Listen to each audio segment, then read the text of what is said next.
होंगी। वीना मानवी जी के बारे में इसलिए बोलना चाहती हूँ क्योंकि मुझे उनके इसी शब्द से तो नफरत हुई थी। एक लड़की के साथ अगर सेक्स होता है तो एक बार तो वो रेप में काउंट होना चाहिए, लेकिन उसी लड़की के साथ या फिर वही अगर लड़की के साथ 1 से 10 बार या 5-6 बार रेप सेक्स हो जाए, कंटिन्यू अगर सेक्स होता है तो वो रेप में काउंट नहीं होना चाहिए।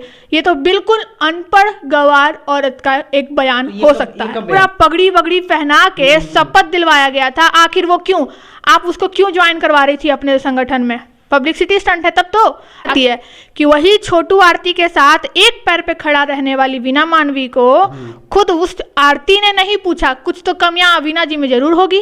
अच्छा एक बात बताइए, इसमें वीना मानवी का जो बयान इस तरीके से लगातार अभी चल रहा है, इसलिए मैं तो नहीं गया था उनके पास, क्योंकि आपको क्या लगता है कि वीना मानवी जो चला स्टंट है, पब्लिसिटी स्टंट है। मैं डरती किसी के बाप से नहीं हूँ, मैं डे वन से कहती आ रही हूँ जब से मैं आप लोगों के साथ काम कर रही हूँ।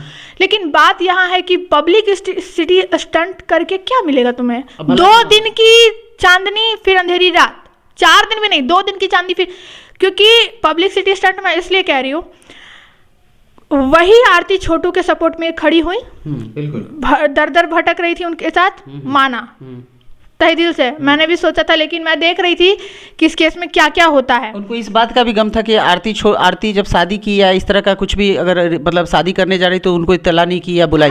देखिए मैं इसी बात पे तो मुझे हंसी आती है कि वही छोटू आरती के साथ एक पैर पे खड़ा रहने वाली वीना मानवी को खुद उस आरती ने नहीं पूछा, कुछ तो कमियां वीना जी में जरूर होगी। या फिर एक चीज और मैं बोलूंगी, पब्लिसिटी स्टंट इसलिए है क्योंकि पूरा पगड़ी वगड़ी पहना के शपथ दिलवाया गया था, आखिर वो क्यों, आप उसको क्यों ज्वाइन करवा रही थी अपने संगठन में? पब्लिसिटी स्टंट है। तब तो अगर आपको न्याय, मतलब आपके पास कोई भी, हम भी जाएंगे कि मैम मेरे साथ ऐसा ऐसा न्याय हो गया, हमको आप तुरंत अपना मेंबर बना दीजिएगा, तुरंत पब्लिसिटी स्टंट थी। तो पब्लिसिटी स्टंट है। न्याय कहाँ गया? न्याय क्या बोले, कानून से बड़ा न्याय देने वाला कोई नहीं है। और आप खुद कानून बनने लगती है, पढ़ी लिखी है नहीं, और कहाँ तो बोलती हैं। इनका एक बयान भी मैंने सुना था जिसपे 10 लाख मिलियन व्यू गया था, और उस पर इन्होंने बाकायदा केक भी काटा था। उस पर मैंने बहुत कुछ सोच रखा है, वैसे मैं क्या ही बोलूं, लेकिन उसके बारे में मैं बताऊंगी। वीना मानवी जी के बारे में इसलिए बोलना चाहती हूँ क्योंकि मुझे उनके इसी शब्द से तो नफरत हुई थी। एक लड़की के साथ अगर सेक्स होता है तो एक बार तो वो रेप में काउंट होना चाहिए, लेकिन उसी लड़की के साथ या फिर वही अगर लड़की के साथ 1 से 10 बार या 5-6 बार रेप सेक्स हो जाए, कंटिन्यू अगर सेक्स होता है तो वो रेप में काउंट नहीं होना चाहिए। ये तो बिल्कुल अनपढ़ गंवार औरत का एक बयान हो सकता है। कब बयान दी थी? 2-3 उसके अभी भी उनके आईडी पर है ये वीडियो, आप देख सकते हैं। और ये बताइए, क्या ये कानून में लिखा है मेरे साथ एक बार सेक्स हो गया मेरे बिना कंसेंट के तो ये रेप पे?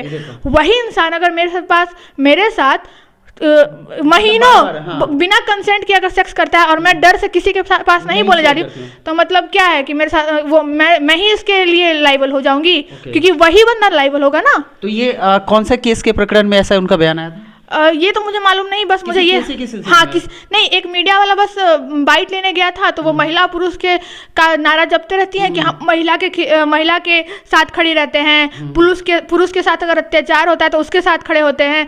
तो अरे आप दोनों को इक्वल देखिए ना कि पब्लिसिटी स्टंट पे पुरुष, आप महिला हैं तो पुरुष कर रही हैं, और कभी देखती हैं कि महिला का वैसा केस आया तो महिला इक्वल रहिए, क्योंकि कानून बोलता है all over peoples, all citizens in India are equal under the eye of the law. Then तो आप तो संगठन चला रही हैं, मैं भी एक NGO चला रही हूँ, आप हो या हम हैं या कोई भी, मैं भी किसी मुसीबत में पड़ सकती हूँ, क्योंकि मैं बहुत बड़ी तीर नहीं हूँ। क्या बहुत बड़ी तीर नहीं हूँ? तो हम सबको इक्वल देखेंगे। अगर आज हम आपको इक्वल देख रहे हैं तब ना आप हमको इक्वल देखेंगे, और मेरी भी मदद आप कर सकते हैं, क्योंकि हर कोई एक दूसरे से जुड़ा हुआ है। लेकिन वीना मानवी जी को मैं क्या देख रही हूँ, वो बस सबको दबाती हैं।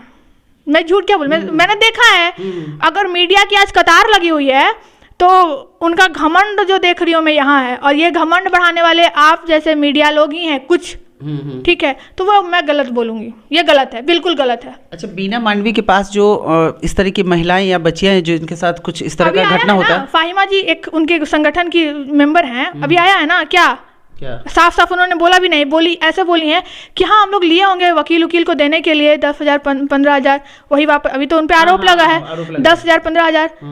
अब यहीं से समझ लीजिए कि खेल कहाँ है। संगठन में तो पैसा आता नहीं है ज़्यादा, अगर संगठन में लोग क्यों जुड़ते हैं, गरीब लोग क्यों जुड़ते हैं, मेरे पास पैसा नहीं है, आप थोड़ा मदद कर दीजिए, थोड़ा ठीक है हम कागज पत्तर का थोड़ा पैसा दे देंगे। कागज पत्तर में पैसा आपका 15,000 चला जाएगा और 10,000 चला जाएगा, आप खुद बताइए जाएगा?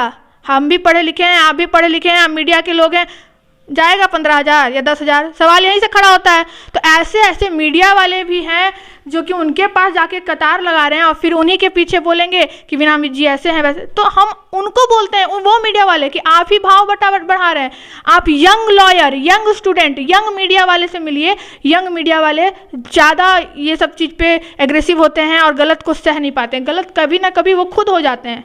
मैं भी हो सकता है भविष्य में कभी गलत हो जाऊँ किसी मोटिव पे, किसी पॉइंट पे। हाँ अर्निका, एक बात बताइए कि आप कुछ दिन उनके साथ, महिला विकास मंच के साथ आपने काम किया था।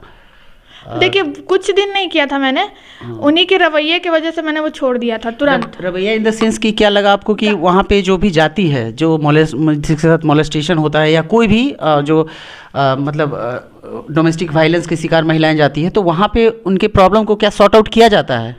नहीं, बिल्कुल नहीं, बहुत कम, बहुत कम, मतलब रेयर। सॉर्ट आउट कैसे होगा? आप पढ़ी लिखी हैं नहीं, आपको कानून पता नहीं है, तो किस तरीके से उसको सॉल्व करना है? आप बस एक्सपीरियंस बेसिस पे सॉल्व कैसे कर सकती हैं?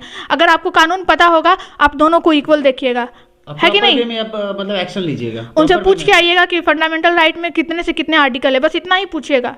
और कुछ सेक्शन खुद पढ़ के जाइएगा, नहीं तो हम आपको लिख के दे देंगे। पूछेगा उन्हीं के, जो वो केस सॉल्व करती है ना, उसी के रिगार्डिंग उनसे पूछेगा, कहिएगा तो मैं लिख के दे दूंगी। और फिर पूछेगा कि आपको पता है, क्योंकि वो संगठन ऑलरेडी चला रहे हैं और मैं पढ़ रही हूँ और मैं लॉ स्टूडेंट हूँ, तब मैं बोल रही हूँ। अब पूछेगा, तो यही रीजन था कि आपने छोड़ दिया उनका साथ छोड़ने या फिर आपको अभी टाइम नहीं मिल रहा है? चूंकि लॉ स्टूडेंट है तो बहुत ज़्यादा टाइम कैसे नहीं, टाइम तो मिलता है ना हम लोग को। जैसे 1 मंथ मिलता है, कॉलेज से छुट्टी मिलती है तो 1 मंथ मिलता है, 2 मंथ अभी जनवरी में मिलने वाले। तो हमारे बहुत सारे, मैंने सारे काम को, मैं जैसे अभी मैं बताऊंगी नहीं ऑन कैमरा, मैंने आपको अभी डिस्कस भी किया कि मैं कुछ काम मीडिया के लिए भी करने वाली हूँ, बहुत लोगों के लिए करने वाली हूँ। तो जनवरी में हम लोग को छुट्टी मिलेगा तो उसमें करूँगी, तो उसी समय में उनके साथ काम। लेकिन मैंने क्या देखा, जब गायघाट रिमांड होम वाला केस आया था, जबकि वो पर्सनली वो केस नहीं लाई थी, केस लाने वाली थी एडवोकेट मीनू कुमारी, पढ़ी लिखी है। और देखिए आज उन्हीं के दम पे ये केस कहाँ से कहाँ पहुंचा हुआ है, कहाँ से कहाँ पहुंचा हुआ है। ना कि वीना मानवी, वो अपना नाम जरूर ले ले। उसी केस में क्या देखा, सारे मीडिया लोग मेरे को पहचान रहे थे, ठीक है, सब लोग मुझे पहचानते थे। तो उनके पास आए, उससे पहले हमको क्या रूपम जी कैसे हैं, आप भी आए थे तो आपने भी बोला था। तब वीना मानवी जी देखने लगी कि अरे इसको भी सब पहचानता है, ये लड़की एक्टिव भी है। अब पता नहीं उनको क्या डर होगा, आई डोंट नो। मुझे ऐसा लगता है कि उनको ये डर होगा कि कहीं मेरा जो पब्लिसिटी स्टंट है ये ना लेके चली जाए। क्रेडिट पूरा लेना। एग्जैक्टली। और इसमें जो मैं उस केस में गायघाट रिमांड होम में जो भी मैं श्रेय दूंगी, या फिर मीडिया वालों को पता नहीं पता है या कि नहीं, वीना मानवी जी का हाथ नहीं था, एडवोकेट मीनू कुमारी जी का हाथ था उसमें। हाँ, वो इस केस को, उनके बदौलत ये केस, एग्जैक्टली उन्हीं के बदौलत ये सब कुछ हो रहा है आज। उनके बदौलत कुछ नहीं, लेकिन वो है कुछ और, दिखाती हैं कुछ और।